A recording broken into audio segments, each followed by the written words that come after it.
Estimados estudiantes, buen día, espero se encuentren muy bien.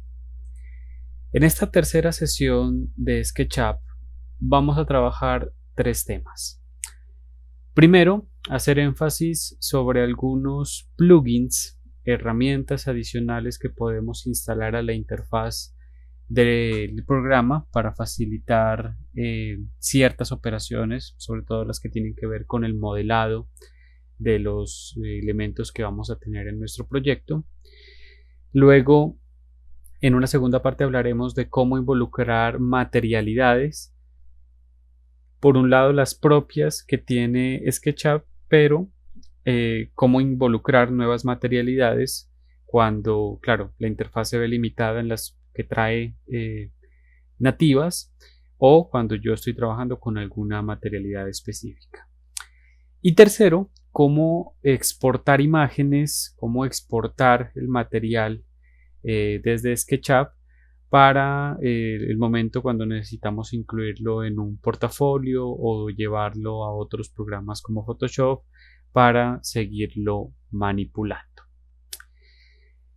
Entonces, empezando por el tema de los plugins, yo voy a volver a importar la planta que utilicé en la sesión 1. Una planta que viene del ejercicio que se hizo en su momento en AutoCAD, que al importarla se me está incrustando como un componente. Header es la figura humana, la vamos a apagar. Esto está como un componente, aquí lo ideal es explotarlo para empezarlo a trabajar. La primera herramienta que vamos a ver es una que ya tenemos instalada porque la trabajamos en la sesión de topografía cuando utilizamos el FaceUp para poder cerrar estos polígonos que no están cerrados.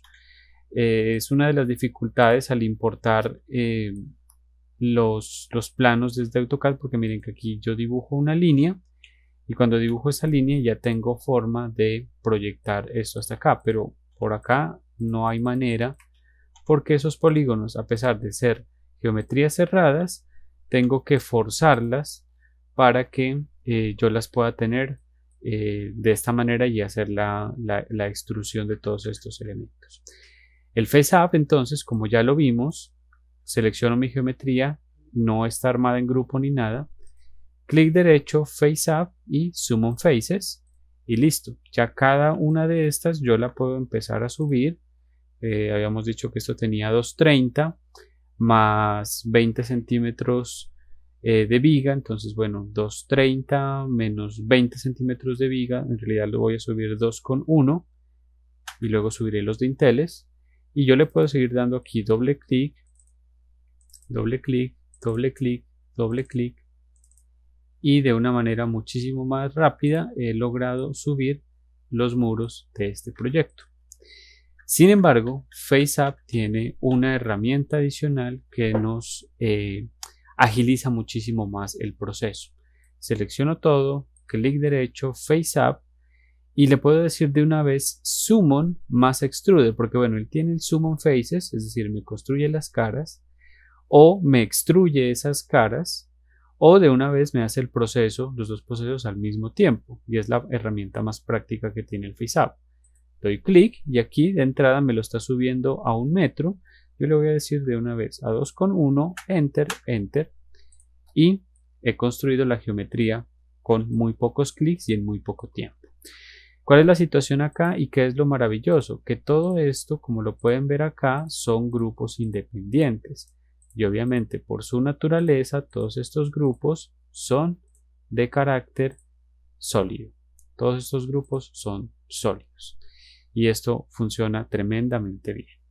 Me voy a devolver acá un poquito hasta acá todavía. Voy a hacer una copia de esto, mover con control para hacer una copia porque quiero hacer otro proceso.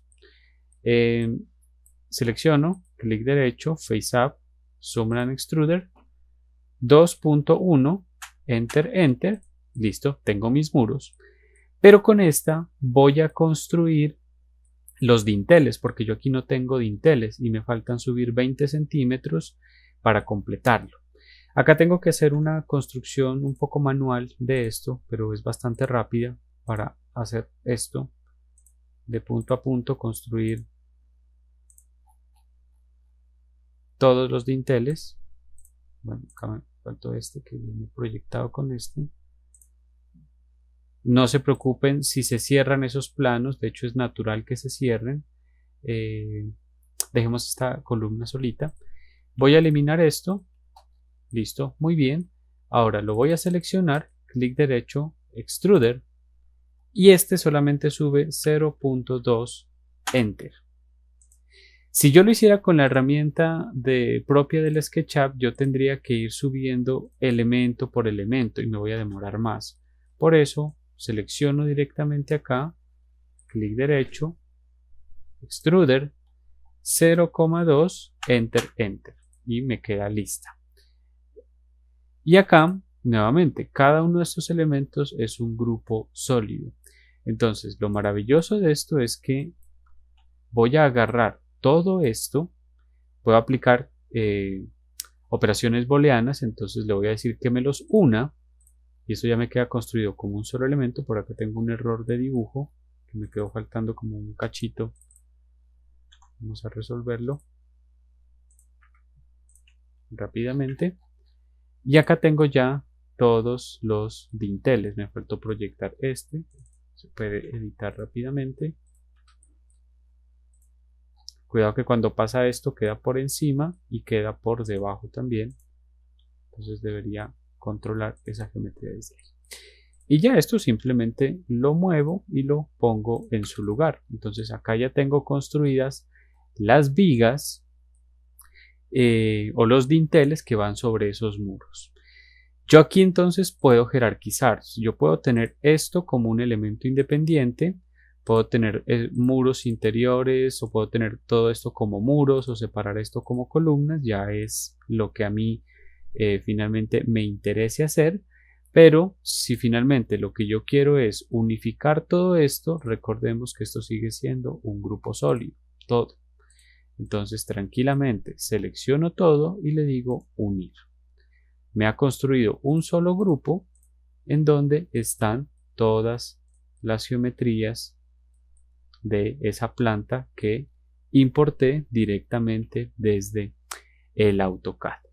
Es una herramienta bastante ágil, bastante precisa, que no nos cuesta mucho entenderla. Obviamente ya aquí me quedan faltando, por ejemplo, unos sillares acá, pero es cuestión simplemente de editar este grupo para construir esos elementos, conectar de pronto esta columna con estas vigas de acá, y bueno, seguir como con la manipulación de nuestro modelo. Entonces nos queda el FaceUp como una muy buena herramienta para, por un lado, cerrar polígonos, segundo, extruirlos, y agilizar nuestros procesos de construcción de geometrías. Vamos a instalar otro plugin directamente desde el Extension Warehouse que se llama 1001 Bits Tool Freeware. Es este que aparece acá, como con estos tres circulitos en azul y este otro en rojo. Simplemente le vamos a decir instalar. Vamos a decir que sí, instalar la aplicación. Nos va a decir el mensaje. Cierro por acá y este es la barra del plugin. Es bastante grande. De hecho, tiene un montón de herramientas que bueno, ameritan su propia exploración, sobre todo de las que tenemos acá al principio. Pero me interesa hacer énfasis en algunas que van a ser muy necesarias por modelar arquitectura, sobre todo las que empiezan por acá y que simplifican mucho los procesos o algunos procesos que ya hemos visto. Primero, esta herramienta de aquí es para construir muros. Me gusta la interfaz de este plugin porque en cierta medida se asemeja un poco al flujo de trabajo de Revit, un programa que seguramente ya están empezando a manipular o manipularán en un futuro no muy lejano, porque Revit lo que trabaja es a partir de parámetros. Entonces, este plugin trabaja igual. Esta primera herramienta entonces dice crear muro vertical Y aquí lo que nos está pidiendo simplemente es que nosotros le introduzcamos los parámetros que necesitamos. Por un lado, nos dice la alineación del muro, es decir, cuando yo voy a crear este muro, tengo que construirlo bien sea por el lado izquierdo, es decir, que mi punto inicial sería este, por el punto medio, center, o por el lado derecho. Ya depende de por dónde quiera yo agarrar la construcción de ese muro. Yo voy a decir que mi punto inicial es en el centro. Me pide un thickness, un wall thickness expresado como la cota A. Si yo doy clic sobre la casilla, me va a señalar o se me va a ampliar este esquema. Entonces acá veo el A, que el A es el espesor del muro. Si yo quiero un muro de 0.30, estamos en metros, entonces es este espesor A. Y me está pidiendo el valor de la altura. Yo, por ejemplo, venía haciendo muros de 2.3 metros. Y ojo con esto, que es bastante importante. Yo puedo decir que sí o que no a que este muro de una vez me lo construya directamente como un muro. Es decir, me abre la posibilidad de, si no tengo activada esta casilla, me lo va a dejar como geometría suelta. Puede que yo lo necesite como geometría suelta. O de una vez me lo construye como un grupo. Cuando he definido los parámetros, construir muro, entonces aparece este puntero, esta cruz, donde yo empiezo a dar mi punto inicial. Fíjense que arranca desde el centro. Yo aquí ya puedo dar las orientaciones de ángulo. Si, por ejemplo, bloqueo con la flecha a la izquierda, hago muros en este sentido. Si bloqueo a la flecha derecha, hago muros en este sentido. Mire que ahí me va tomando las referencias y cierro acá. Cuando cierro doy clic y el muro se construye solo. Si se dan cuenta, es un grupo y es un grupo sólido, entre otras cosas. Entonces facilita muchísimo la construcción de estos elementos. Claro, si yo tenía como mi planta inicial que tenía en este ejercicio, pues podía seguir repasando los muros. Aunque ya vimos que si estoy exportando los planos directamente desde AutoCAD es mucho más conveniente trabajar con el FaceApp. Esta herramienta puede ser útil si yo estoy trabajando directamente sobre el SketchUp sin ninguna referencia o un plano en el cual me estoy basando. Miremos qué pasa si yo cambio la alineación del muro, por ejemplo, a la izquierda, void wall. Miren que el clic inicial cambia a este punto. Yo lo vuelvo a ubicar y él me lo cierra, ¿cierto? Y puedo tener como todas estas variaciones de ángulo que la aplicación o el plugin, perdón, lo va a cerrar sin ningún problema. Todo como grupo o grupo sólido, o si finalmente no me interesa que sea un grupo, fíjense que acá es geometría suelta. Por alguna razón me interesa tenerla así, entonces simplemente hago esa diferenciación directamente desde el momento en el que estoy creando el muro. Vamos a borrar todo esto. Tenemos otra aplicación interesante acá, que es para crear aberturas o vanos en estos muros que estamos construyendo. Bueno, listo, volvamos a hacer otro muro por acá, pero digámosle que sea un grupo. Dejémoslo ahí, está bien. Eso es muy interesante porque voy a construir vanos, entonces me pide una posición o me está definiendo W, es decir, el ancho del vano, y H, la altura del vano. No estoy construyendo las ventanas, estoy construyendo los vanos. Entonces, si yo quiero, por ejemplo, un vano de 1 metro por 1 metro, le digo crear abertura. Y a continuación, entonces yo la voy a ubicar. Pero yo la voy a ubicar, por ejemplo, en esta esquina. Yo sé que mi muro lo quiero por acá, pero lo voy a ubicar en esta esquina para poder tomar referencia precisa de la distancia con respecto al muro y con respecto a la base, es decir, del lado izquierdo y de la base. Claro, porque alguna distancia tendrá que haber aquí, a menos de que sea un vano completamente aislado, y algún dintel deberá tener. Entonces, si hago clic acá, él me bloquea la dirección hacia la derecha y yo veo que mi visor de medidas está abierto. Entonces me está pidiendo una distancia con respecto a este lateral del muro. Si yo le digo 2 enter, por ejemplo, me lo está colocando a 2 metros del ancho y ahora me está pidiendo la altura. Mi sillar es de 0.90. Enter. Si yo lo mido con la herramienta T, recuerden que con T aparece el metro, miren que yo tengo con respecto a esto 2 metros y con respecto a esto tengo 1 metro. También es que yo puedo ubicar el vano directamente en cualquier punto y decirle enter o repetir los clics si yo tengo un punto de referencia exacto en donde tengo que pegarlo, pero si no, simplemente parto de mi referencia, en este caso es este punto bajo, doy la distancia en el sentido horizontal y luego doy la distancia en el sentido vertical. Muy ágil para construir vanos sin necesidad de tener que hacer uso, habíamos hecho en un principio tomar distancia como con estos ejes, etcétera, etcétera, pero pues nos damos cuenta que a través de esta herramienta se vuelve muchísimo más práctica. Vamos a borrar estos elementos por acá. Es normal, evidente, hasta ahora no lo hemos hecho, que yo tenga losas 0.3, lo haré como un grupo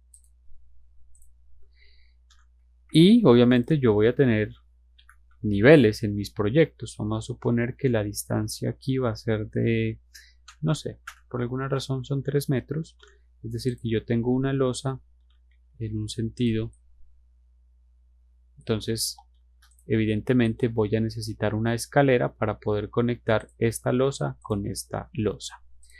La forma de construcción manual de una escalera en realidad es bastante sencilla. Yo debo tener evidentemente unos parámetros básicos en tanto forma de mi escalera, si es una escalera lineal, si es una escalera en L, una escalera en U. Puedo tener también definidos cuál es la materialidad de mi escalera, si es maciza, si es en hierro, un poco su parte material. Pero bueno, en un principio digamos que son simplemente escaleras sólidas que simulan tal vez las escaleras en concreto.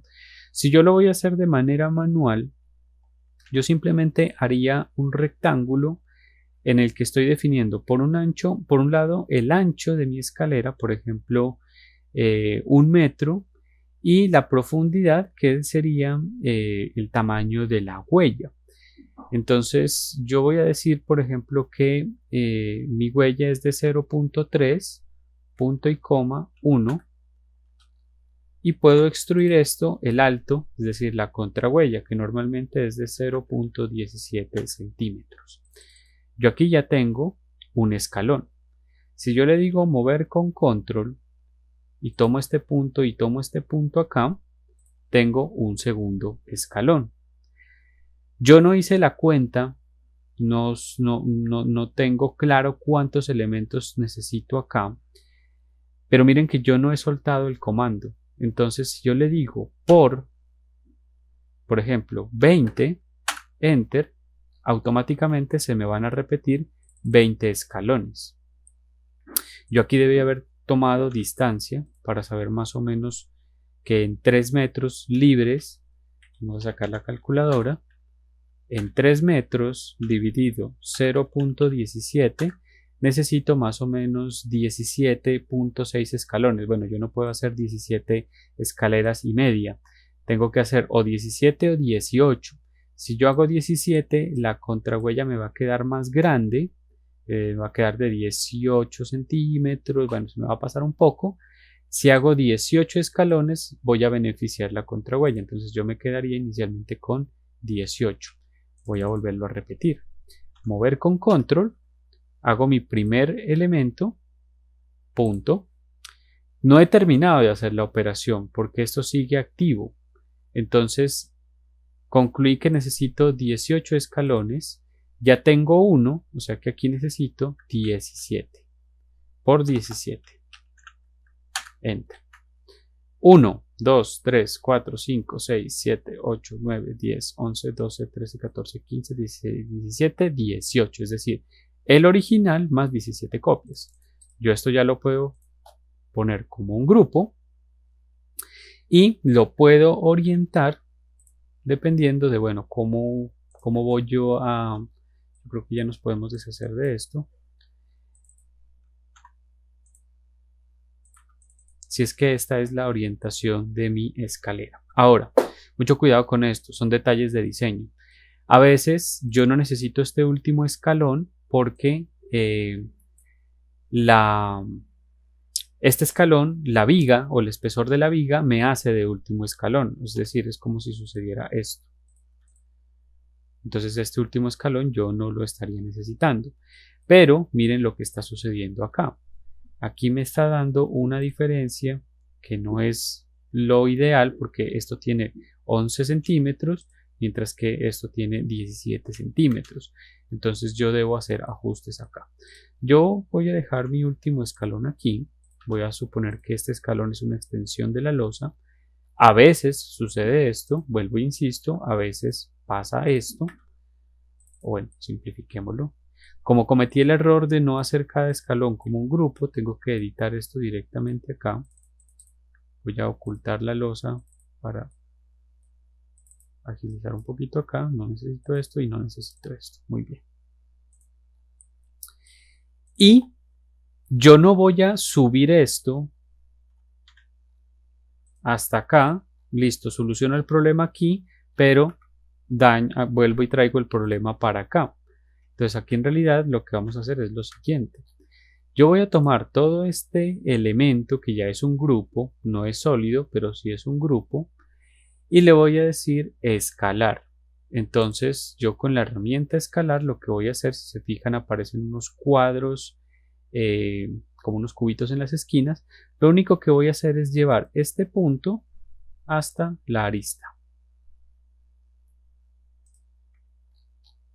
Me aseguro de que quede realmente en esta cara. Entonces he escalado la escalera, suena un poco raro, pero sí la he escalado. Obviamente la distancia de las contrahuellas pudo haberse modificado. Aquí no me lo muestra porque estoy trabajando con apenas 2 decimales de precisión. Entonces me sigue diciendo que son 17 centímetros. Pero evidentemente al escalar todo el elemento, pues lo he ajustado, ¿no? Entonces una forma, digamos, muy manual, muy rápida también de construir escaleras. También puede suceder que, claro, aquí yo estoy apoyando el escalón en la arista. También puede suceder que este escalón tienes una proyección sobre esto. Vuelvo e insisto, entonces es como el tema del diseño de la escalera. O a veces simplemente la parte baja de la escalera es un elemento plano, bueno, con su inclinación, porque toda escalera funciona como una viga, pero inclinada. Si esta era la situación, repitémosla por acá rápidamente, 0.17.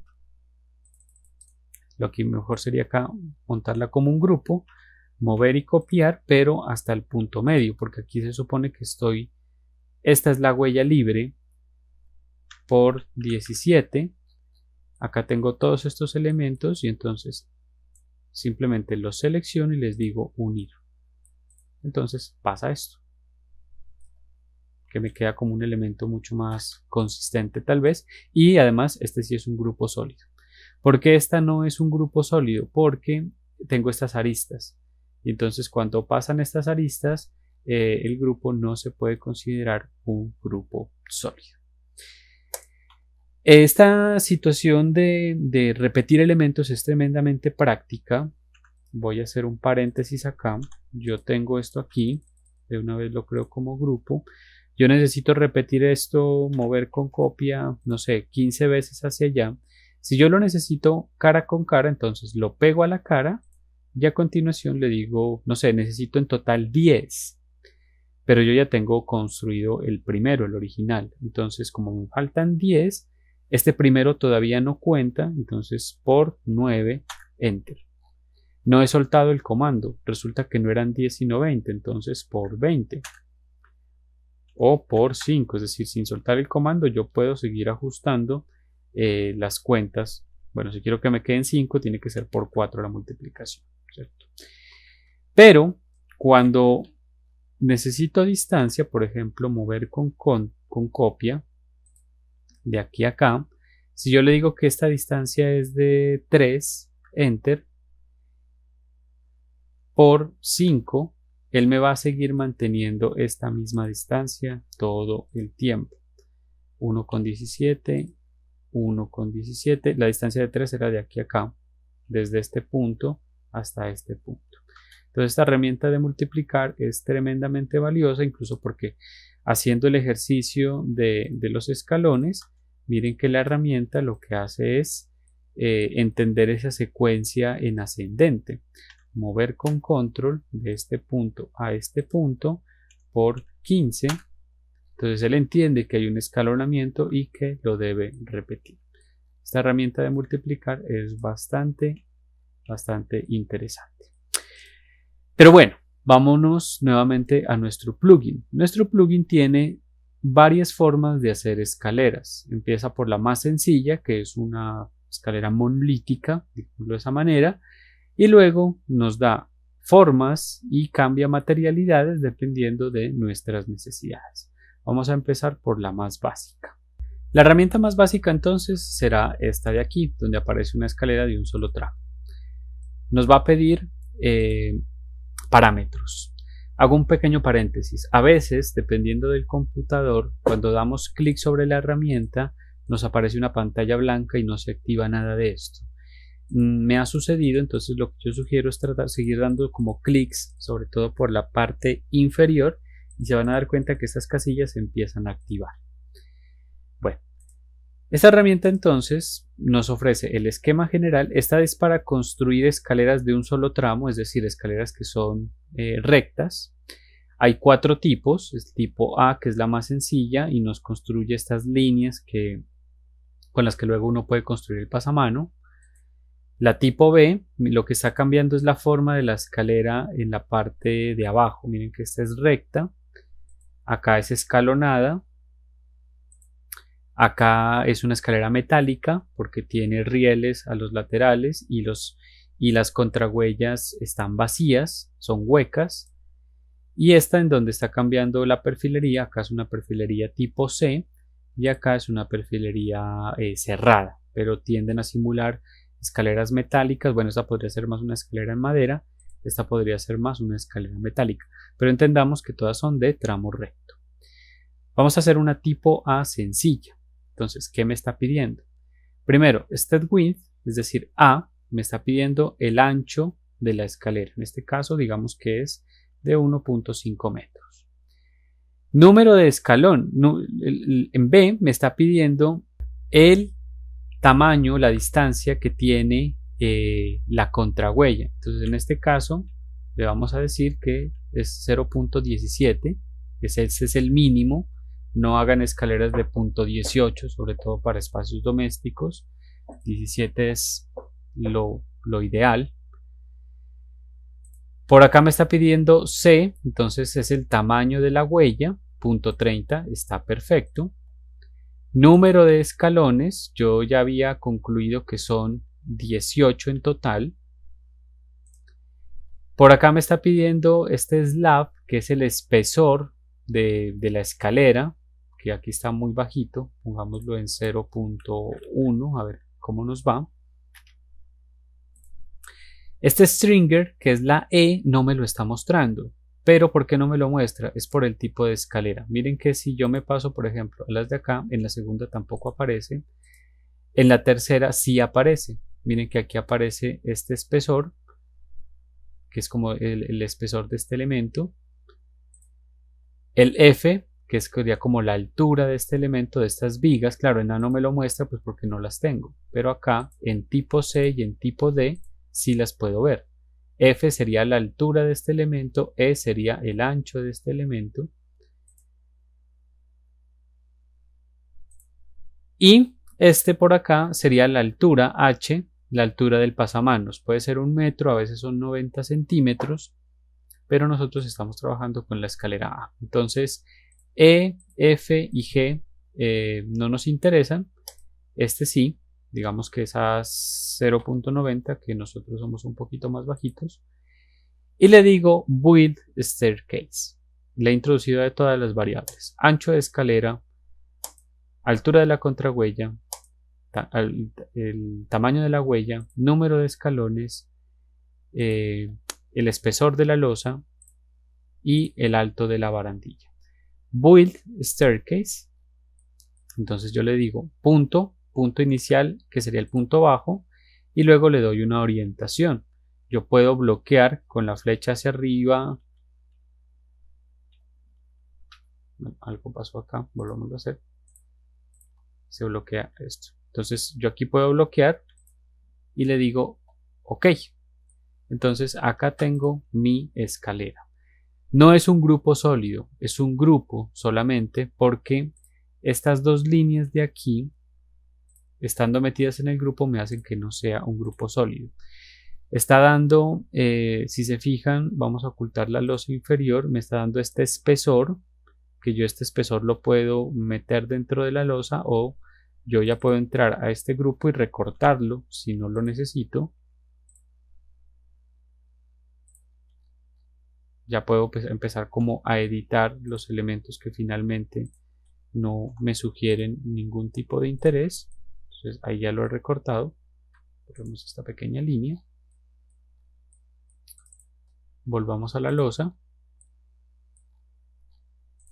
Vamos a alinear este elemento por acá. Y para mantener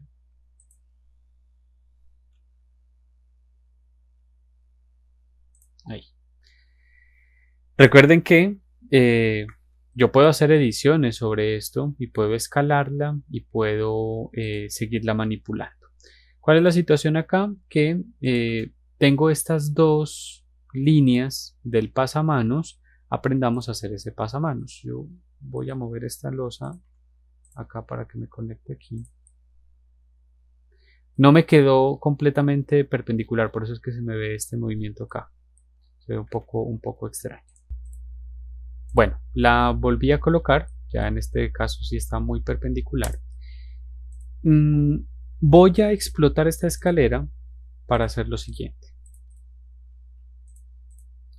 Voy a dejar estas dos líneas por fuera, voy a tocar 1, 2, 3 toda la escalera, clic derecho, esta nuevamente se me vuelve un grupo. Ahora sí es un grupo sólido. Incluso si por alguna razón, por ejemplo, yo quisiera fundir esto con esto, que no sería lo más conveniente, pero lo puedo hacer. Miren que aquí se unifica esto.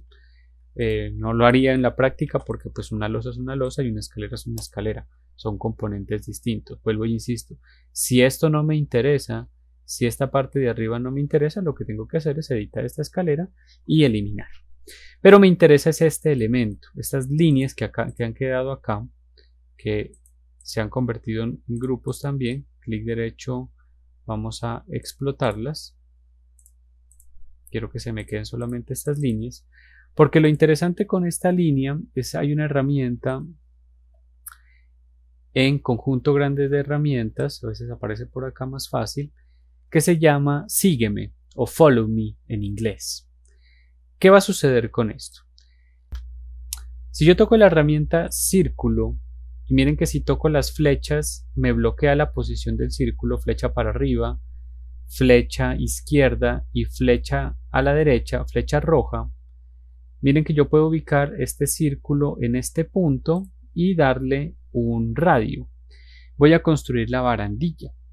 Ese radio puede ser un tubo de, no sé, 2 pulgadas, que en la práctica vienen siendo 5 centímetros.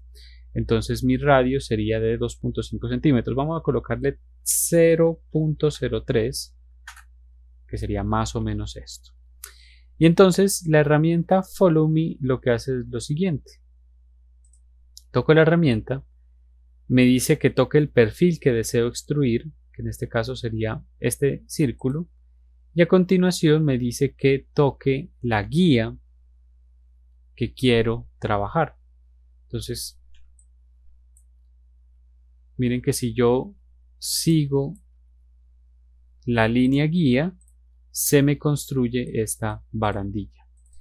yo lo puedo convertir todo como grupo. Es un grupo sólido, entre otras cosas.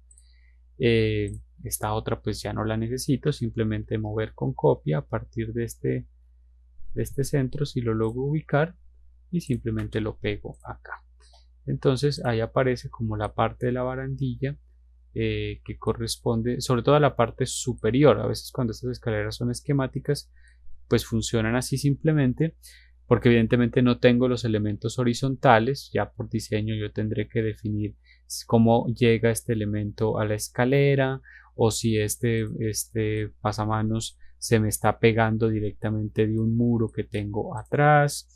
Pues hay muchos temas de diseño que aquí no están resueltos, porque tranquilamente puede ser esto. Entonces esta barandilla se pega sobre este muro. Aquí casi que ni siquiera, dependiendo de la escala a la que yo esté dibujando, no habría necesidad de definir el detalle del anclaje de esto acá.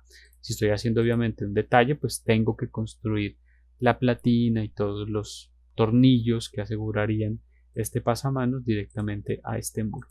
Pero la herramienta Follow-Me es bastante buena para hacer esa construcción de elementos, pero porque el plugin me está entregando directamente las líneas que dan continuidad y que me permiten construir la escalera de esa manera. Vamos a dejar nuevamente esto por acá.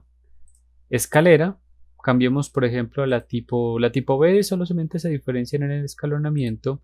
La tipo C sí es interesante porque tiene, sugiere esta materialidad en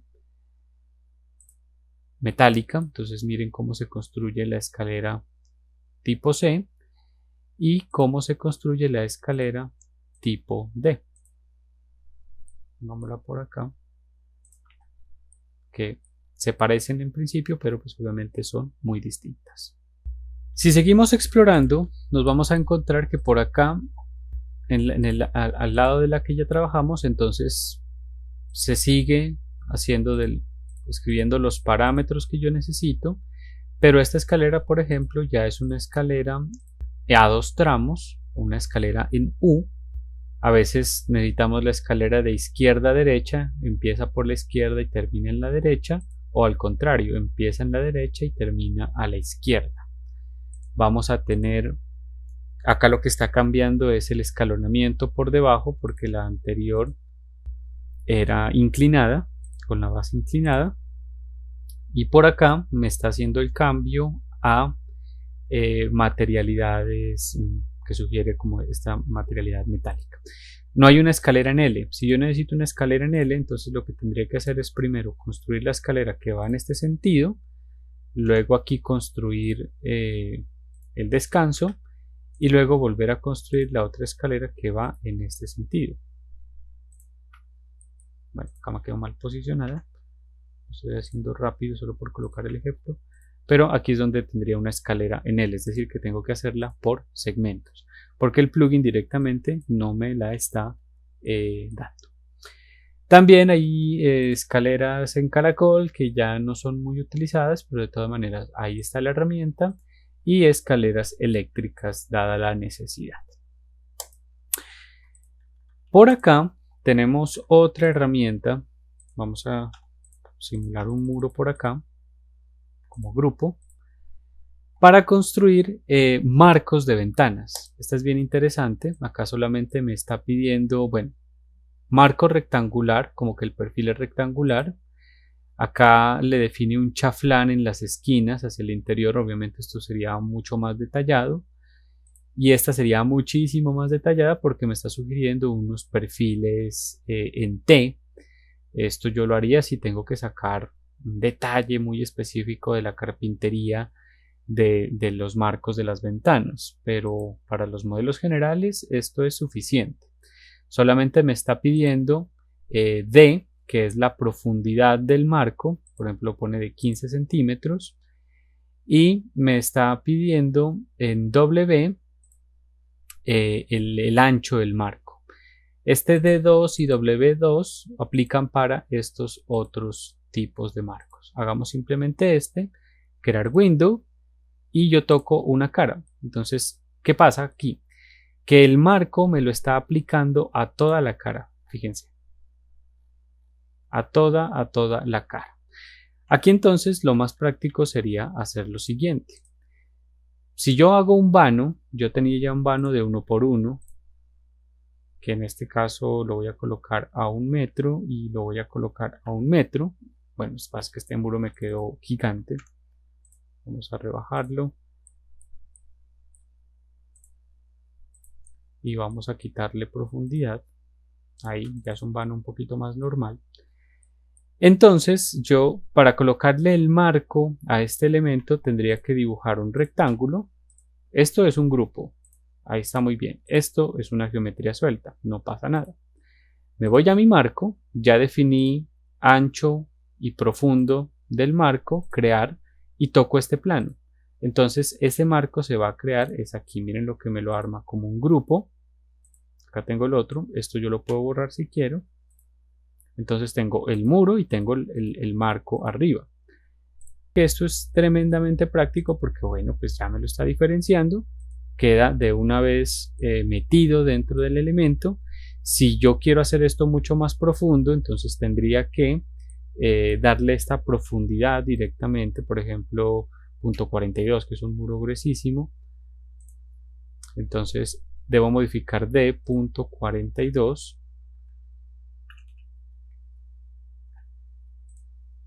No dejé el rectángulo. Ahí. Entonces miren que aquí sí ya me está sacando directamente como marco todo el elemento, y este me lo está dejando en la mitad, lo que podría ser luego el vidrio.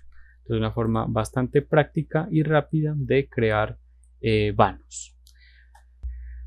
Al lado de la herramienta del marco de ventana tengo el marco de la puerta. También defino la profundidad y el ancho. Tengo distintos estilos de marcos. Acá lo haremos simplemente con el rectangular. Pero muy importante, para poder crearlo yo necesito dos cosas. Primero, que el muro que lo va a recibir ya tenga definido el vano. En este caso va a ser un vano de 0.9 en el ancho por 2.1 en el alto. Ahí. Y el rectángulo, un poco parecido al ejercicio de la ventana, en donde yo voy a colocar este marco. Entonces ya tengo mis parámetros definidos, crear doorframe, toco el plano y aquí me queda. Acá simplemente eliminaría esta línea, este me queda como un grupo y acá se sabe que tengo el muro como otro grupo, y miren que el marco sale completo a lado y lado.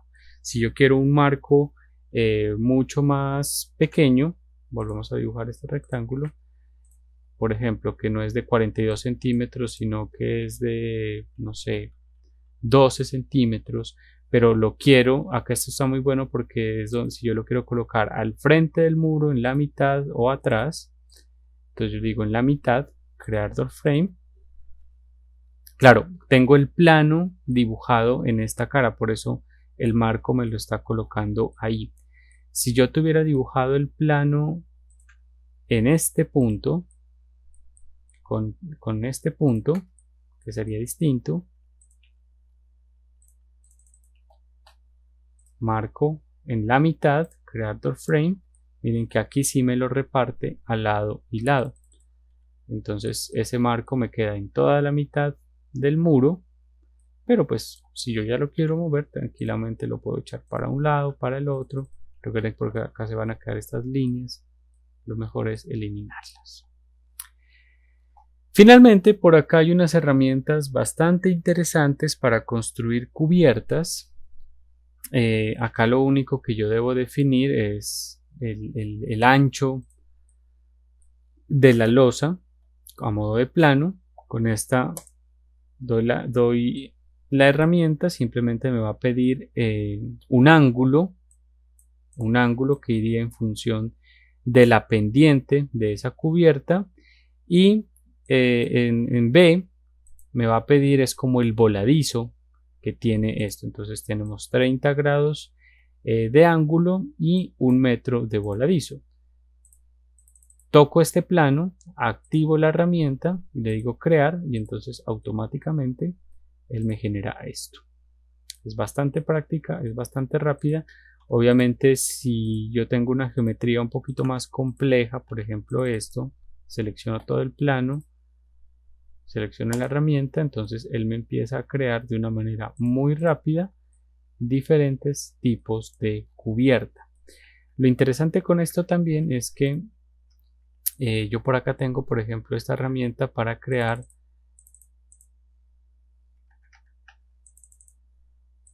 estructuras de la cubierta. Todos estos parámetros hay que verlos con mucho cuidado. Acá simplemente por poner el ejercicio, miren que se hacen estos entramados constructivos bastante rápidos. Con este último punto, entonces nos quedarían esas herramientas del Milum Bits para seguir explorando porque son bastante amplias y muy diversas, pero se sabe evidentemente que agilizan muchísimo la construcción de nuestras geometrías. Igual, nos vamos a encontrar todo el tiempo que aparecen más y más herramientas. La práctica sobre SketchUp en realidad es ver precisamente cómo se hacen inclusión de algunos de esos plugins que nos agilizan el trabajo, que nos vuelven más eficientes. Y bueno, hay que tener cuidado también un poco con eso porque luego terminamos acá con 10.000 plugins cuando en realidad pues no es necesario tener tanto.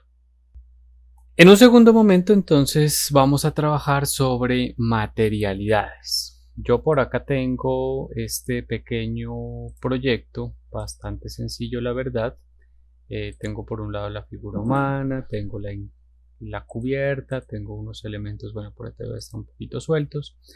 Tengo elementos de losas, muros interiores, muros exteriores, el terreno, en fin. Varios componentes que hacen parte de todo este proyecto y con el que haré entonces la explicación de las materialidades en SketchUp.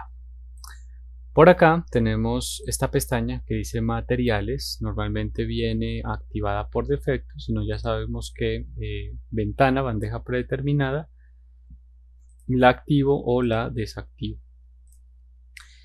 Cuando la desplegamos nos vamos a encontrar primero que SketchUp ya tiene por defecto algunos materiales, por ejemplo materiales de agua, materiales de alfombras o telas, baldosas, ladrillos, madera, metal, elementos patronados, de tejado, vidrios, espejos, etcétera, etcétera.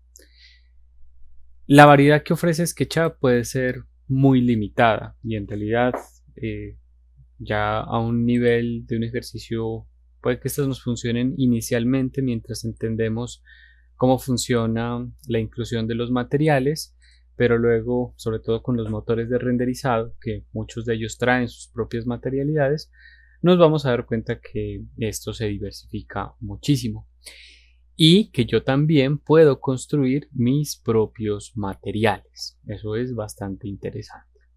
Pero vamos por partes. Lo primero a entender acá es que cuando yo estoy modelando el proyecto, yo de entrada casi que se podría decir que ya tengo una materialidad.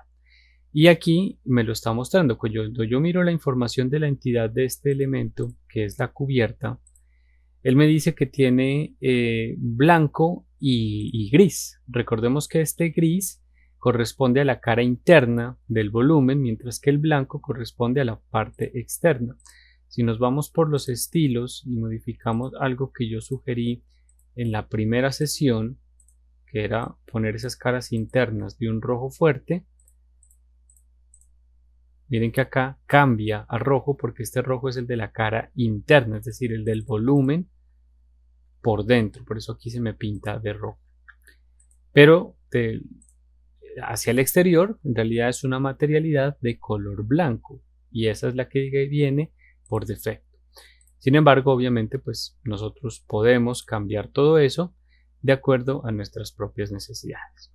Cuando nosotros vamos a escoger cualquier material, por ejemplo, una piedra, yo aquí tengo algunas, aunque esas no están tan buenas, buscámonos un ladrillo mejor. Si yo quiero, por ejemplo, este ladrillo, hay varias formas de hacer la inclusión de los materiales en SketchUp. Cuando yo toco el material, directamente se dan cuenta que aparece este bote de pintura y yo puedo tocar el elemento y automáticamente se me coloca la textura. Si yo sigo pintando, por ejemplo, estos marcos o la topografía o la cubierta o este muro de acá, que este muro de abajo, este muro de abajo, tienen esta materialidad de ladrillo. Y si busco por acá algo, no sé, como piedra, por ejemplo, estoy simplemente colocando materialidades, ya empiezo a hacer como una diferenciación. Pero atención a lo siguiente, yo aquí le estoy colocando el material al grupo. Miren que este es el grupo y el material se le ha colocado a todas las caras del grupo. Si yo lo toco, miren que él me dice que esta es la materialidad de este grupo sólido, porque también podría suceder que yo esa materialidad no la coloco al grupo, sino que se la coloco a las caras. Es decir, yo puedo entrar dentro de este grupo, a editarlo, doble clic, y puedo empezar a colocar materialidades por caras. Esto digamos que es muy normal porque puede que algunas caras tienen una materialidad mientras que otras caras tienen otra. Cuando yo lo hago por el grupo, pues simplemente le estoy diciendo que todo tiene el mismo material, pero yo podría tener varias materialidades en el mismo grupo, ¿cierto? Entonces va a funcionar de manera diferente. Eso es muy importante porque no es lo mismo colocarle la materialidad al grupo que a cada una de las caras. Herramienta interesante. Cuando yo agarro, me voy por materiales, estoy aquí en esta pestaña de selección, yo quiero volver a colocar este ladrillo acá, en este elemento de acá, pero no recuerdo cuál ladrillo era. Este cuentagotas nos permite elegir la muestra y nos lleva directamente al material que teníamos y ahí lo puedo volver a colocar. Esa herramienta es muy práctica porque a veces pues se nos pierde, no sabíamos cuál era el material, perdemos tiempo, a veces no damos con el correcto. Entonces si algún material se me pierde, tranquilamente yo puedo volver con el cuentagotas, tocar el material que quiero. Si toco esto me va a decir que es este blanco porque no tengo ningún otro. Yo asigno este acá. Si lo toco con el cuentagotas, puede que yo cambie aquí de material a este, por ejemplo. Listo. Pero si yo quiero volver a saber cuál era este, entonces tomo una muestra y me lleva otra vez y yo puedo seguir colocando esa misma materialidad en otros elementos. Es una herramienta muy práctica. Cuando tenemos un material, atención a lo siguiente, toco este, o bueno, con el cuentagotas voy y lo toco, y me voy a porque tiene su propio nombre, ladrillo áspero oscuro, me voy a la edición. Yo aquí voy a encontrar varias propiedades de esto. Primero, un asunto de color. Yo le puedo cambiar el color a esta materialidad. Miren que este círculo de color me lo ubica acá, pero si yo lo pinto por acá, va a empezar a variar su tonalidad. Porque por alguna razón me interesa tenerlo verde, azul, naranja, amarillo. Bueno, naranja o marrón viene siendo más o menos el color natural, pero aquí ya lo estoy empezando a editar, igual que esta saturación, entre más oscuro o mucho más brillante. Importante entender que toda materialidad, y ojo con esto, estoy cambiando el material, entonces se me cambia a todos donde yo lo apliqué. Importante entender que toda materialidad, cuando yo la manipulo directamente desde el SketchUp, es porque yo tengo un mapa, es una imagen, es una fotografía que alguien tomó de esta textura y que el programa la está utilizando como referencia para recrearla o representarla acá.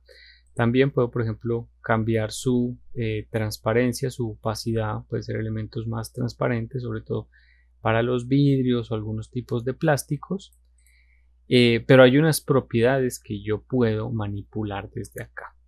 Eso es muy importante porque es la herramienta a través de la cual nosotros creamos nuevas materialidades.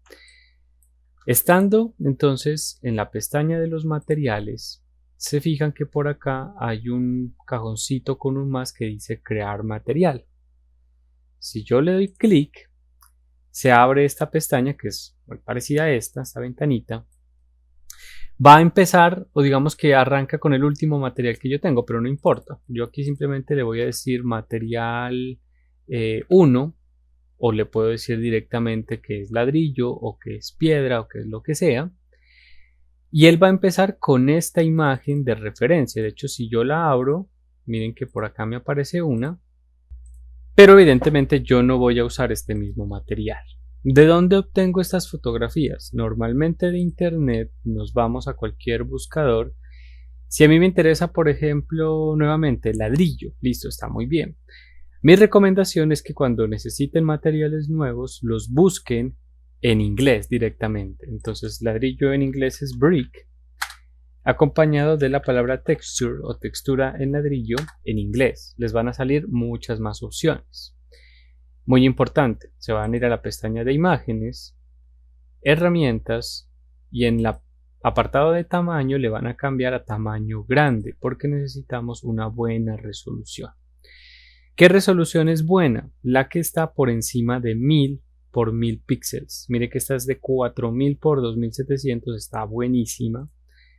Esta es de 626 por 404, está muy pequeña, no nos funciona muy bien. Asegúrense también que sea muy ortogonal. Mire que esta está como un poco inclinada, entonces no nos va a funcionar bien.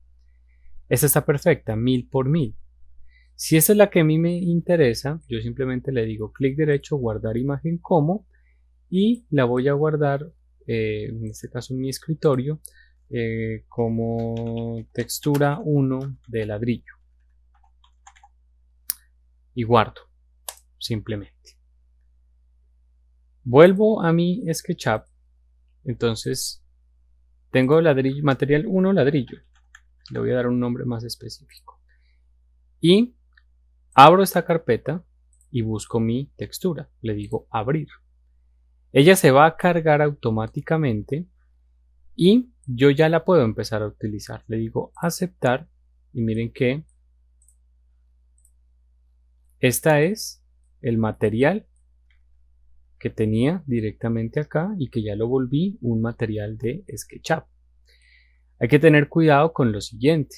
Yo por acá tengo unos parámetros de escala de esa textura que están en términos de metros. ¿Cómo funciona esto? Yo debo ser consciente en la realidad más o menos cuánto mide un ladrillo de estos, por ejemplo en el alto o en el ancho. Yo voy a suponer que este ladrillo mide 20 centímetros y aquí me está diciendo que esto mide 13 centímetros, es decir que mi escala está pequeña. ¿Cómo la modifico? Modificando estos parámetros. Aquí están bloqueados, es decir que si yo muevo el ancho, la medida de arriba me marca la medida en horizontal, la de abajo me marca la medida en vertical. Aquí están bloqueadas y esa textura tiene una escala de 0.56 metros. Si yo la quiero duplicar, más o menos la tengo que llevar a 1,1 metro y miren que el valor de abajo también se me modifica. Entonces aquí, si yo vuelvo a medir esta textura, ya me está midiendo 25 centímetros. Puede que esté un poquito pasada, entonces le voy a quitar el punto 1, lo voy a dejar en 1 metro por 1 metro. Entonces aquí yo tengo más o menos 0.23 centímetros, que es, digo yo, listo, eso es lo que el material mide en la realidad y ya lo he escalado, pero es modificando estos dos valores. Es muy importante que esto esté bloqueado porque si yo no lo bloqueo, yo puedo modificar el valor de arriba, pero el de abajo se mantiene igual, entonces estoy desproporcionando la textura. Yo creo que eso a ninguno le interesa, entonces esto siempre tiene que estar bloqueado. Evidentemente puedo modificar los valores del color de la textura y su opacidad. Con esa herramienta entonces yo tranquilamente puedo crear todos los materiales que yo quiera. Por ejemplo, concrete texture. ¿Qué concreto me interesa? No sé si es uno muy texturizado, muy liso. Por ejemplo, estos paneles se ven interesantes. Vamos a ver qué pasa. Guardar imagen como concreto. Vuelvo a mi SketchUp, material nuevo, concreto 1, escojo el material, abro la textura, le digo que aceptar y ya lo puedo manipular. Miren lo que ahí está. Era una imagen bastante pesada, pero bueno, por aquí se ve ya el material. El programa me está generando como ciertos errores por acá de visualización. Era una imagen de 5000 por 3000, yo creo que es demasiado. Por eso casi siempre se recomienda que sean de 1000 por 1000, porque son las que mejor funcionan. En tanto, tienen una buena resolución, pero yo creo que me está generando problemas de visualización acá. De todas maneras, miren que si yo lo edito, bueno, es porque tengo transparencia también, es por eso. Pero sin embargo, por acá algunas cosas raras aparecen.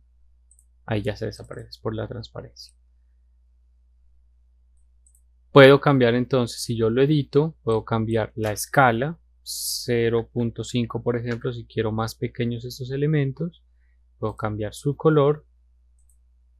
Se va a demorar más porque es una textura más pesada. Por eso vuelvo e insisto, las de 1000 por 1000 son las que mejor funcionan. ¿Qué sucede? Muchas veces va a pasar lo siguiente. Yo quiero, por ejemplo, colocar, no sé, esta textura en la cubierta, pero se me está colocando en horizontal. Lamentablemente, SketchUp no tiene en su apartado de edición una herramienta para girar la textura. Debería ser muy sencillo, simplemente que la ponga a 90 grados. No se puede. Entonces lo que toca hacer es lo siguiente. Yo entro a buscar en dónde está esa textura con esta herramienta. Aquí está. Siempre, no importa el material, este segundo icono me lleva y me abre la imagen. Yo le digo clic derecho, copiar, y voy a abrir el siempre confiable Paint. Voy a pegar la textura en Paint y aquí yo la voy a rotar. Tengo seleccionada toda, la voy a rotar hacia la derecha, hasta ahí. Y archivo, guardar como, puedo guardar como PNG o como JPG. Guardémosla como PNG. Textura en horizontal. La guardo. Y entonces acá tengo que crear el material nuevo. Material en horizontal. Textura en H. Aceptar. Entonces aquí ya me la gira. Entonces lamentablemente SketchUp no tiene esa herramienta para girar los materiales o las texturas directamente desde acá, sino que tengo que hacer un material nuevo, construir un material nuevo para poderlo girar en este caso, ¿no? El tema de materiales es en realidad una herramienta que se termina de explorar. Acá es simplemente por hacer la introducción, ubicarlo dentro de la bandeja de trabajo de SketchUp, entender cómo funcionan, que es distinto cuando se aplican directamente al grupo o cuando se aplican directamente sobre las caras de las geometrías. ¿Cómo puedo hacer una edición básica de los parámetros de la textura en términos de color, en términos de escala y en términos de la opacidad, teniendo en cuenta que toda textura deviene de una fotografía real del material? Esto se ve muy raro porque tiene transparencia, entonces editémosla. Ahí está, muy bien. Recuerden, el contagotas es una herramienta muy importante. Y que puedo crear materiales precisamente cuando yo extraigo directamente desde internet o yo tomo fotografías de materiales bien particulares, es decir, materiales que yo sé que no voy a encontrar en internet. Esto pasa mucho cuando uno está empezando a hacer los proyectos y le interesan ciertas texturas del lugar. Uno toma las fotografías, pero ojo, hay que tomar esas fotografías muy de frente, muy ortogonales para poder tener sobre todo estas texturas que tienen geometría, cuadrados, retículas, elementos lineales. Por ejemplo, esta fotografía no serviría porque esto está perspectivado, esta funcionaría muy bien. Entonces, si son mis propias texturas, esta no serviría porque está en perspectiva, esta sí serviría porque es plana, no se está deformando la textura, y con ello yo puedo tranquilamente hacer la construcción de cualquier material. Hay que tener en cuenta que esos materiales van a funcionar diferente dependiendo de el motor de renderizado que yo tenga instalado en mi computador. Hay diferentes ofertas, algunas más prácticas, otras no tanto, pero dependiendo del motor de renderizado que yo utilice, estas texturas van a tener una interpretación distinta. Obviamente aquí también interesa la posición de la iluminación y cómo se está generando, porque hasta este momento no hemos hecho inclusión de un tema de luces y sombras ni de la posición geográfica del proyecto, que eso también evidentemente puede cambiar la expresión de los materiales cuando se están renderizando. Por lo pronto, esto es lo más interesante, por decirlo de alguna manera, aunque esos materiales en realidad vistos desde el SketchUp de esta manera no son tan interesantes. Cuando los pasamos a través de un renderizador funcionan muchísimo mejor. Para esta última parte he vuelto al modelo monocromático en blanco sin texturas y vamos a hablar entonces de cómo exportar las imágenes desde mi modelo de SketchUp para llevármelas a mis presentaciones, a mis portafolios, a mis láminas de entrega, de una manera haciendo solamente uso del mismo SketchUp sin pasar por ningún renderizador o motor gráfico que modifique este tipo de expresión. Es decir, que vamos a mantener una expresión monocromática limpia, pero depurándola, pasándola por la manipulación de algunas herramientas. Primero, estos modelos son muy interesantes cuando nosotros cambiamos el sistema de representación, que en este caso yo lo tengo en perspectiva, porque entiendo que se están fugando las fugas hacia la derecha, hacia la izquierda, o que aquí por ejemplo tengo un punto de fuga. Pero cuando yo cambio este sistema de visualización por cámara, proyección paralela, y ya construyo imágenes en isométrico. Vamos a tener entonces varios tipos de isométricos, porque ya construido el modelo, y ojo con lo siguiente, que yo pueda trabajar el isométrico de distintas maneras, va a depender de la forma como yo lo tengo construido. Y acá pues he sido cuidadoso, digamos, en la medida en que tengo separada la cubierta, las losas, los muros. De hecho por acá tengo con este murito, están como sueltos. Voy a armarlo como grupo para que me queden en uno solo. Muros interiores, tengo muros superiores, el terreno, unas ventanas, otras ventanas y la figura humana. Entonces todo está bastante diferenciado, todo está muy agrupado y puedo hacer un uso bastante eficiente de este modelo. Pero si todo esto fuera geometría suelta, ningún elemento es un grupo, manipularlo, sobre todo cuando queremos explotar esto, pues se va a volver un problema, tanto que a veces ni siquiera lo podríamos hacer. Herramientas interesantes para explorar desde acá. Cuando estamos en la pestaña del ver, yo puedo activar las sombras, porque cuando activo las sombras aparecen unas cosas bastante interesantes, sobre todo en términos de expresión. Y si yo me voy a la pestaña de sombras en la bandeja, por un lado puedo manipular la intensidad de la luz, que tan fuerte la luz y la sombra, esto es un matrimonio, ¿cierto? Recuerden que ahí tenemos luz, tenemos sombra. La posición del sol yo la puedo variar. Aquí obviamente está muy en la mañana, muy en la noche, al mediodía. Puedo cambiar también la fecha,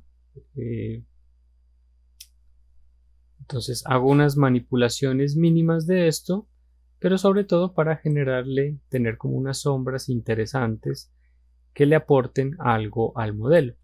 Si yo veo que las sombras no me interesan, pues entonces simplemente las desactivo desde acá y no pasa nada, ¿no? Pero sí me parece interesante que en algunos casos yo pueda tener esa proyección de sombras y manipulo un poco las variables desde acá. Importante también que en la pestaña del ver en estilo cara, yo en este caso estoy trabajando el modelo en sólido. Si lo tuviera texturizado se me va a pasar acá sólido con texturas, aquí no va a pasar mucho porque no tengo texturas,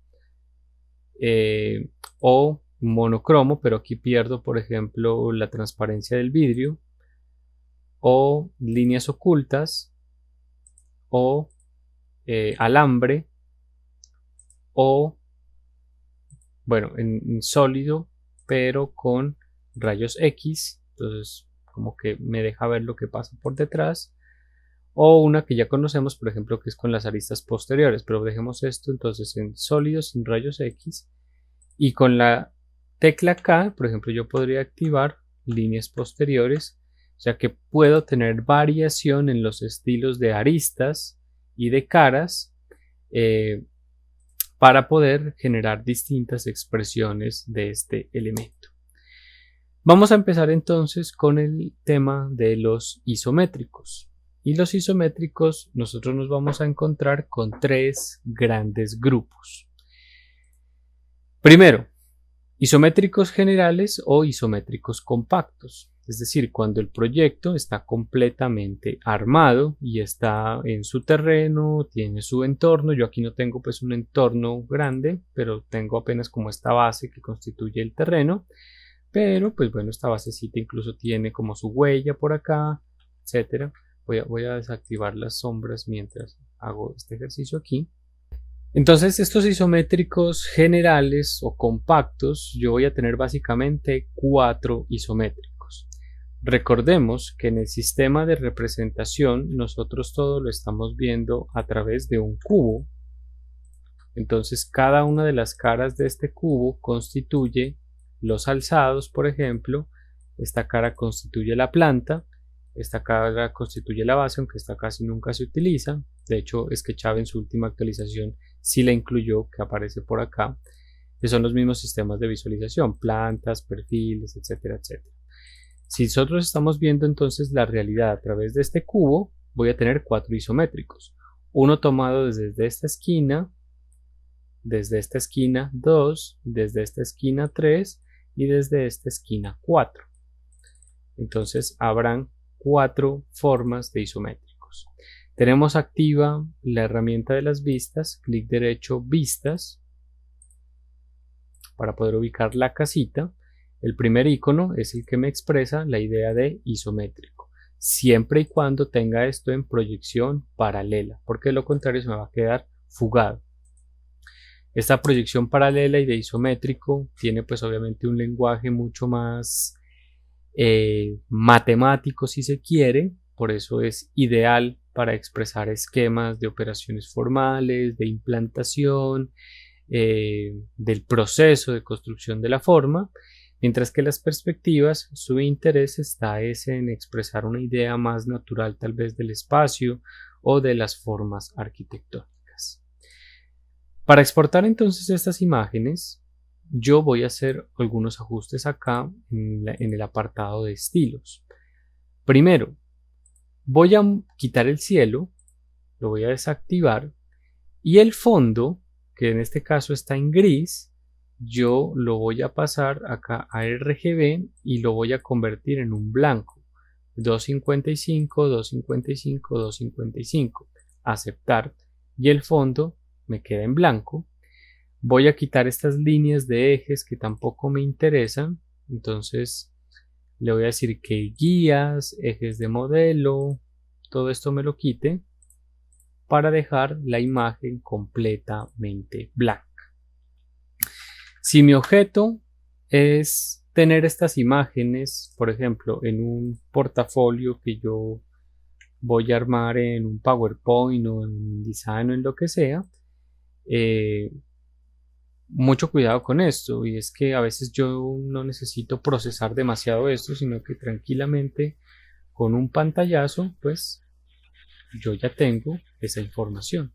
Entonces tengo uno, doy el giro y activo la herramienta del isométrico. 2, entonces acá tengo ya dos isométricos. Obviamente si quiero que todos me alcancen en la misma diapositiva, yo ya los organizaré para que me den la misma escala. 3,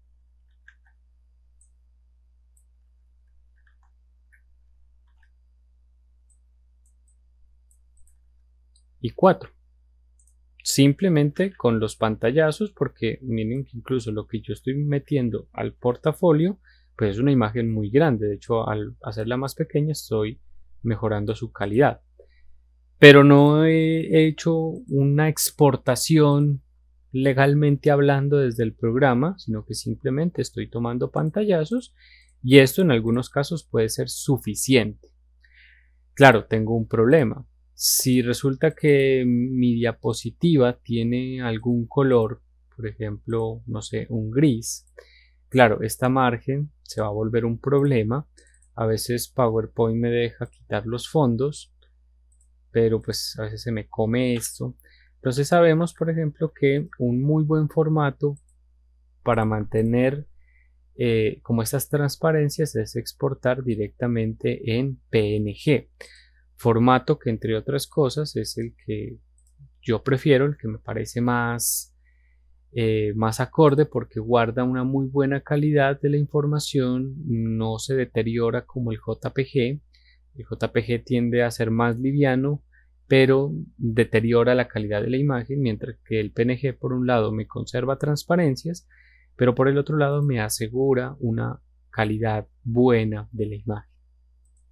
Para exportar PNGs, entonces, varias consideraciones. Primero, si yo ya tengo lista mi imagen en mi expresión, debo entender que cuando voy a exportar los PNGs, SketchUp me va a agarrar toda esta área de pantalla. Entonces, listo, si yo acerco el modelo más, está bien. Puede que yo no pierda tanta información ahí, pero ojo, porque por acá yo voy a tener unos vacíos que tal vez no me interesa tener, porque todo es imagen muerta. Entonces, aquí hay un truquito interesante, y es que yo puedo decirle al SketchUp como dejarle solamente, aquí estoy minimizando de hecho la pantalla, para que solamente me dé el recuadro preciso de lo que yo necesito. Y entonces a continuación, archivo, exportar gráfico 2D. Acá me va a pedir evidentemente una ubicación, entonces ISO 1. Dice que el formato es JPG, yo lo voy a cambiar a PNG, pero además le voy a dar acá en opciones para modificar algunos valores. Primero, él me dice que si quiero usar el tamaño de la pantalla, yo le voy a decir que no, porque aunque mi pantalla es grande y puede ser un buen tamaño, yo voy a mejorar un poquito la resolución de esto. Hoy estamos en tiempos de la resolución 4K. Resolución 4K, ¿cuánto es? Entonces me dice que la resolución 4K son 3840 píxeles por 2160. Este valor de resolución es el que yo voy a introducir acá, en ancho y alto. Recordemos que el píxel es simplemente el punto que me está definiendo la expresión de una línea o de una forma. A mayor número de píxeles, entonces mayor resolución. Por eso 3840 por 2160. 3840, me doy cuenta que la altura se modifica sola, o sea que no tengo que colocar acá el 2160, porque si lo hago me va a modificar el de acá. Entonces me interesa tener ese ancho arriba, 3840, en una muy buena resolución. Ahora, una observación aquí. Antes de hacer esto, primero guarden el modelo. De hecho, yo no he guardado este modelo ni siquiera la primera vez, porque al momento de exportar se puede bloquear, depende obviamente de mi computador, y estamos forzando a una resolución bastante amplia. Aquí por poner el ejemplo, pero no es necesario pues que todos lo estén exportando a esta calidad tan alta. Tengo ancho, tengo alto, multiplicador de escala de líneas. Este es interesante porque yo tengo en la pantalla una expresión, pero cuando yo la exporto, el calibre de estas líneas se va a ver como un poquito minimizado. Entonces yo le voy a decir que me lo exporte a 1.5, es decir, que el valor de la línea me lo genere un poquito más gruesa.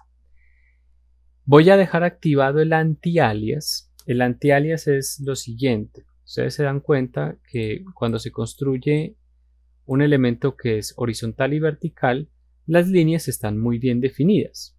Pero cuando yo construyo una línea inclinada, si se fijan, esto tiene como una especie de escalonamiento, como una línea quebrada, que no es como muy buena en términos de factura.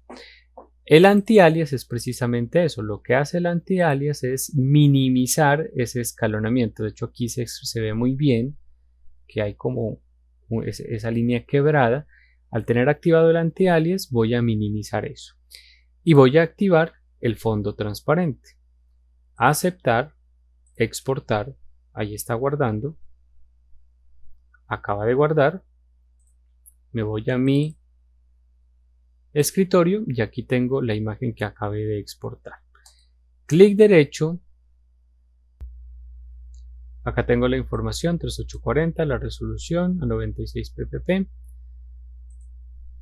Es una imagen bastante buena y si yo doy doble clic, acá puedo entender.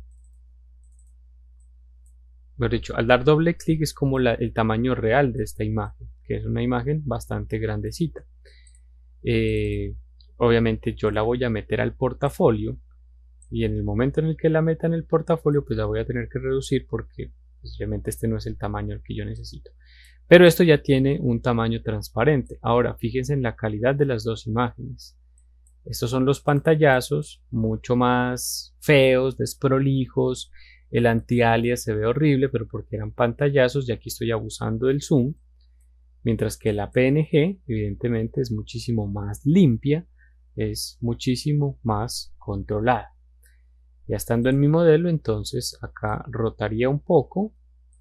Nuevamente casita, ajustaría, archivo, exportar, gráfico 2D, ISO 2 y las opciones ya están configuradas. Está mi resolución, mi anti-alias, aceptar, exportar.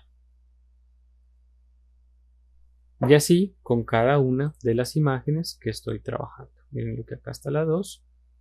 Igual, en muy buena resolución. Ya estas se ven bastante feas a comparación de estas que tengo por acá. Primer tema entonces, isométricos a partir de el modelo compacto o el modelo general visto desde los 4 puntos de vista.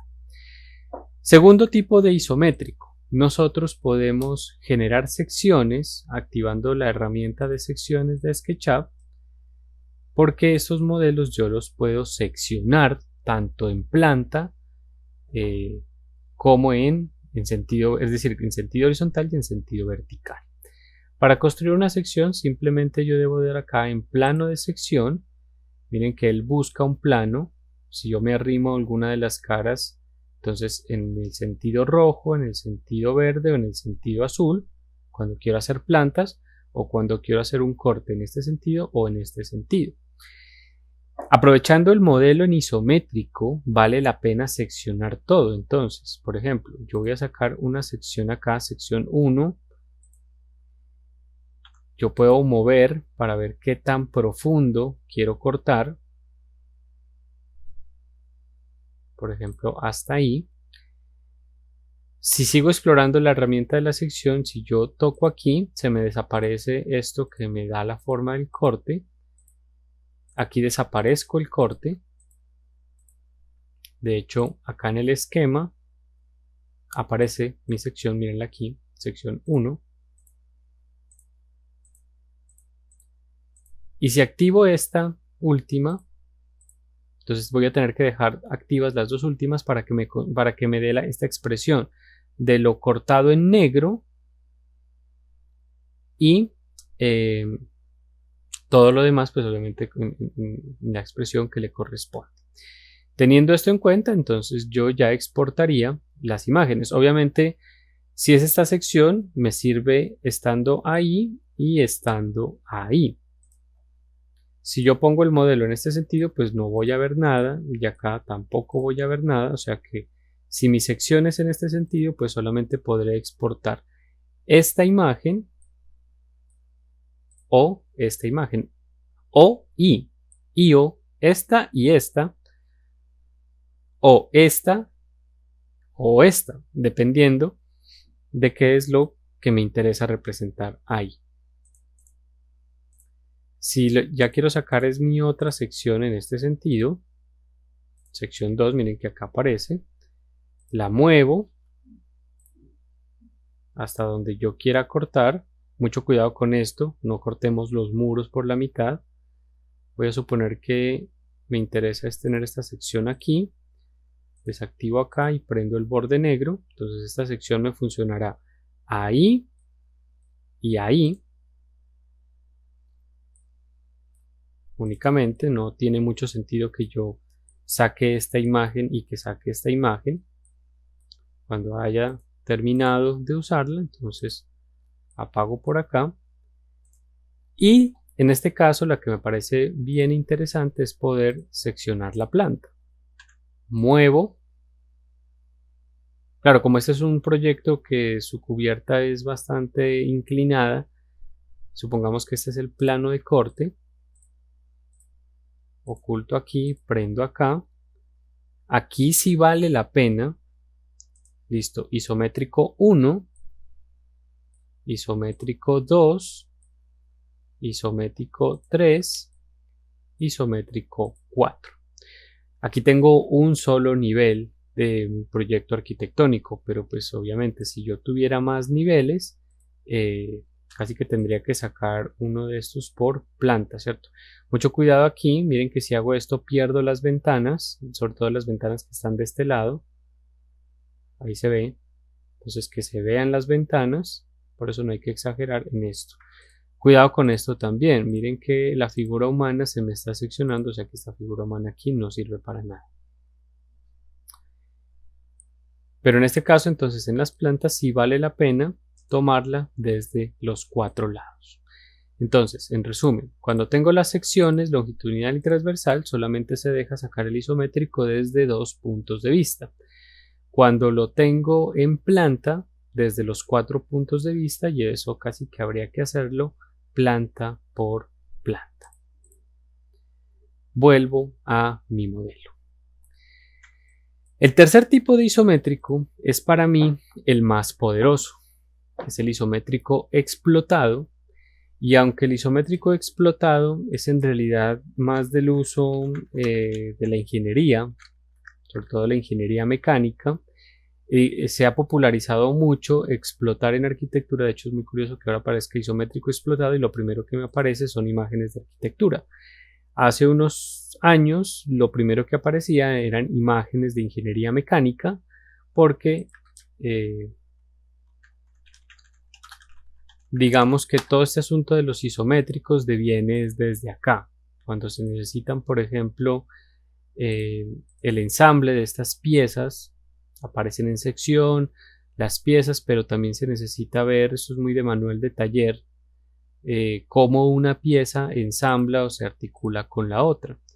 Entonces, en realidad este lenguaje de los isométricos explotados es de la ingeniería, pero bueno, la arquitectura lo toma, lo hace propio y es bien interesante porque obviamente no hay una única forma de explotar los proyectos. Habrán categorías y esas categorías dependerán de nuestros intereses desde la representación. A veces me interesa, por ejemplo, explotar el proyecto por pisos. Plano base, que sería el terreno, luego nivel 1, nivel 2, nivel 3, nivel 4, los que tenga, y la cubierta. Pero yo también puedo explotarlo, por ejemplo, diferenciando las materialidades, o puedo generar distintas categorías a través de las cuales yo exploto por componentes o por lo que pueda suceder. En todo caso, la secuencia siempre es la misma, es tratar de ver el elemento, como el nombre lo dice, explotado, como si se hubiera reventado el proyecto, moviéndolo hacia el eje X, Y o Z. A veces es solamente en un sentido, a veces es en dos sentidos o en tres, ¿cierto? Tiene que este explota de arriba a abajo, hacia el fondo en un sentido y en el otro. Aquí, por ejemplo, explota en todos los tres ejes, pero aquí explota solamente en el eje vertical. Entonces, dependerá de la complejidad del proyecto con el que estemos trabajando.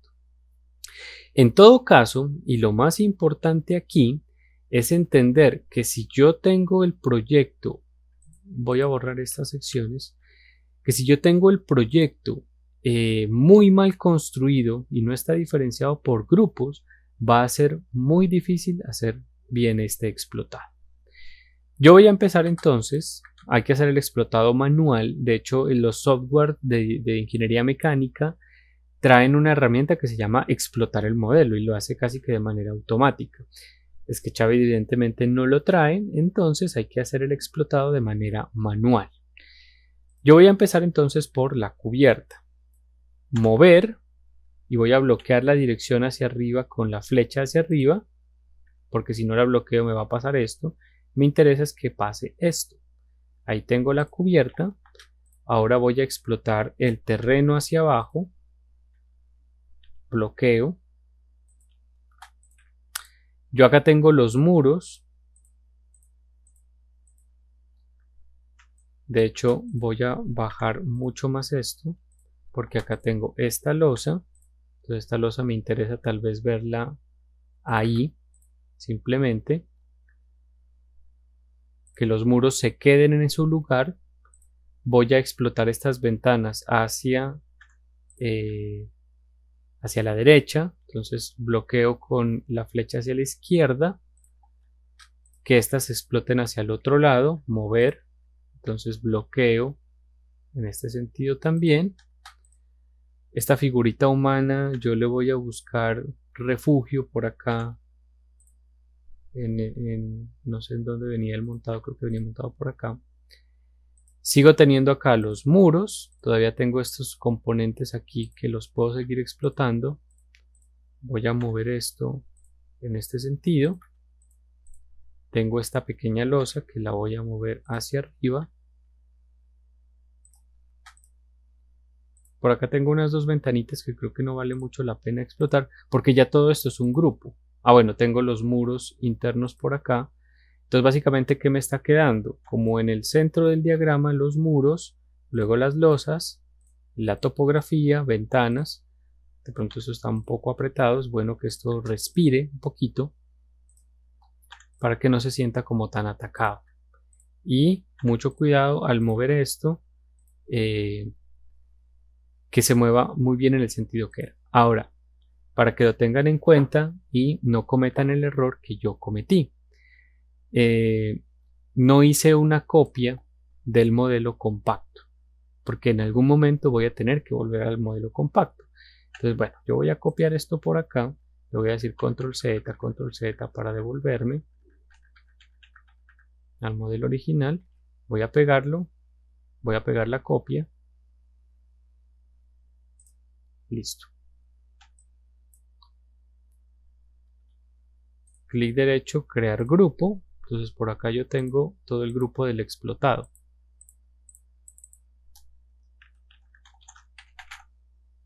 Porque de lo contrario pues va a ser... Yo en algún momento voy a tener que volver al modelo compacto. Pero en este caso es el explotado el que lo necesito. De hecho yo podría hacer esto también.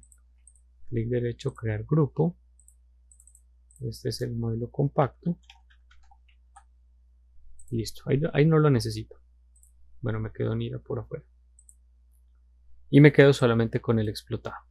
Importante hacer la copia porque luego volver a ensamblar esto pues va a ser mucho más complejo, ¿cierto? Se dan cuenta que en el lenguaje de los explotados casi siempre se construyen unas líneas guías que dan como la referencia del movimiento de un elemento con respecto al otro. Lo vemos por acá, lo vemos por acá. Entonces construir esas líneas acá es bastante fácil. Simplemente vamos a hacer uso de las etiquetas o los tags, las capas del programa. Siempre hemos estado trabajando en esta capa que dice sin etiqueta, es como la capa 0. Vamos a construir una capa nueva. De hecho, paso el lápiz acá y miren que si yo apago esto se me va a apagar todo porque todo está en esta capa, ¿no? Hemos hecho un énfasis en trabajar desde el esquema a partir de los grupos, pero no desde las etiquetas.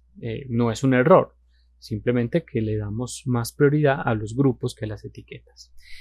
Yo acá le voy a definir un tipo de línea. La que me conviene es una línea punteada como esta. Como estoy trabajando, como tengo el lápiz sobre esta capa, entonces acá esta capa se puede llamar línea, simplemente. Yo acá ya empiezo a construir esas líneas, lápiz. Yo sé que esta ventana, por ejemplo, une de aquí a acá.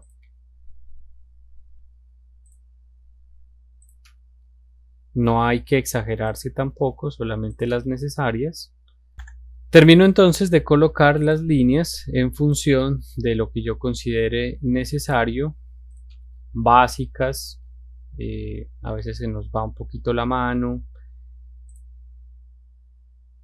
Y lo bueno es que yo puedo ir de punto a punto. Aquí se me oculta porque evidentemente el modelo está pasando por encima. Entonces no nos exageremos, mantengamos pues como un poquito la prudencia en el número de líneas que le vamos a meter al modelo para que no se nos sature. Entender que esas líneas son tridimensionales, no es como, ahora incluso de hecho miren que esta por acá me quedó rarísima, no sé a dónde estaba apuntando. Hacen parte de la construcción tridimensional, no es como rayar por rayar, ¿cierto? Esta no me va a cubrir porque es un voladizo que tiene. Bueno, en fin, creo que queda expresada la idea. Ojo que esta línea se escala en función del zoom que yo haga. Es como si fuera anotativa. También podría usar qué pasa si uso puntos. O bueno, porque hay unas que nos van a saturar un poco más esto. Pensaría que esta funciona bastante bien. A este isométrico entonces yo le puedo sacar las 4 posiciones. 2, 3 y 4. Asegúrense que las cosas que no deben volar, que no queden volando. Miren, por ejemplo, acá la figura humana está volando. Acá parecía que estaba bien, pero claro, cuando hago el cambio de posición me doy cuenta que está tremendamente mal colocado. Entonces hay que ajustar eso para evitar inconvenientes. Nuestro último tema entonces es si ya hicimos secciones, perdón, si ya hicimos isométricos generales, esto recuerden que va a quedar acá suelto, entonces puedo apagar la capa, me paso a la capa 0 y apago esto, no pasa nada.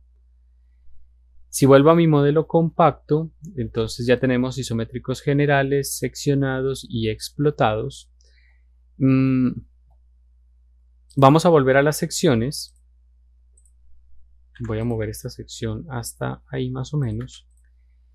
Y ahora vamos a usar otro recurso desde la representación, desde la expresión, que es muy valioso, que es poder ver esta sección. Aquí la tengo plana, pero poder ver esta sección fugada. Entonces aquí voy a cambiar el sistema de proyección de paralela a perspectiva. Me voy a ubicar en el punto en el que a mí me interese ver la fuga de esto. A esto le está faltando figura humana, evidentemente. Vamos a activar a ver a nuestro personaje y lo movemos, porque sí tiene que estar involucrado en la escena. Muy bien, ya tengo incluida mi figura humana acá. Yo le puedo dar en este caso la vista frontal y él me la va a acomodar, aunque yo puedo darle otro acomodo también con el paneo o girándola un poquito, pero bueno, si es frontal, entonces ahí es donde me va dando la posición correcta. Y evidentemente hay unas diferencias muy grandes entre esto y esto. Importante, tenemos dos tipos de perspectiva, la normal y la que es a 2 puntos de fuga. Vamos a usar siempre la que es a 2 puntos de fuga, y este tipo de secciones es casi siempre como si nos colocáramos a la altura de este personaje. A ver, esta está dando un poquito más arriba, porque si la bajamos, que sería más o menos esto aquí, ustedes se darán cuenta que estas líneas verticales tienden a volverse inclinadas. Las voy a exagerar, pero ellas tienden a hacer esto. Es como si buscaran una fuga en el punto de abajo. Por eso aquí hay que hacer esta corrección y decirle cámara, perspectiva a 2 puntos. Y aquí yo ya la termino de encuadrar. Este tipo de sección es muy poderosa porque le está dando profundidad a esta imagen. Ya no solamente nos quedamos viendo la relación del ancho por el alto, sino que ya le estamos involucrando la profundidad, cosa que es tremendamente valiosa y que nos asegura una expresión muchísimo más interesante, aportante de la idea de proyecto que estamos construyendo.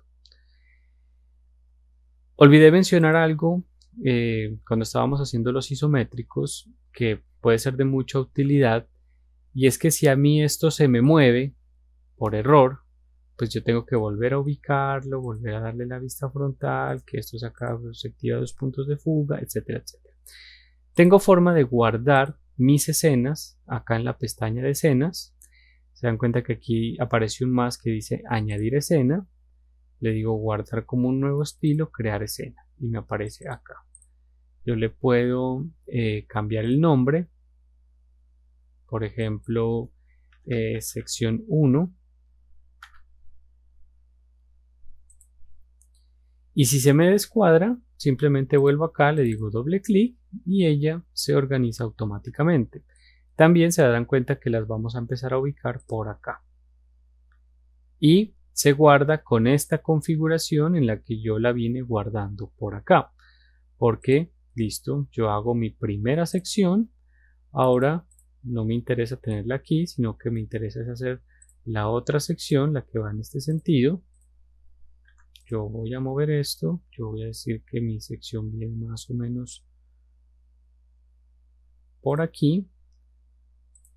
Activo esto por acá. Me pongo en la posición, en esta posición. Acerco, cámara, perspectiva 2 puntos. Se mueve. Si yo ya estoy conforme con la visualización, entonces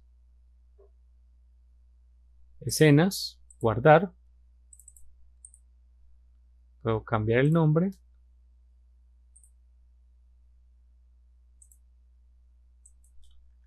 sección 2, y me queda guardado.